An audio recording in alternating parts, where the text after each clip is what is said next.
Piny owacho singo mar ng'wono ne jokuo mag jamni e gwenge ma Keyo ma Baringo ka bende jatend obila kendo ka gichiwore ne jotend obila kendo duoko bunde magin godo ataro mar chik.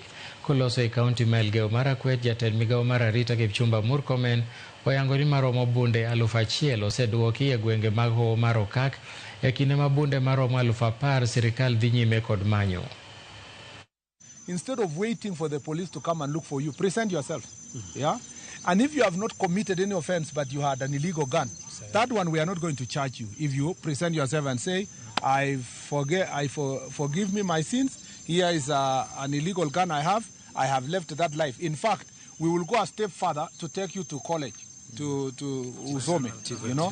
Lakini, if you are a criminal and you know you are on the run, and you know you have committed an offense, the safest place is police station. Just present yourself to a police officer and tell them that I am a suspect, I was being sought. You go to court, you prove your innocence, and you will be safe. If you are sentenced for 10 years, 15 years, you will come back alive than to keep on running around with police officers. It is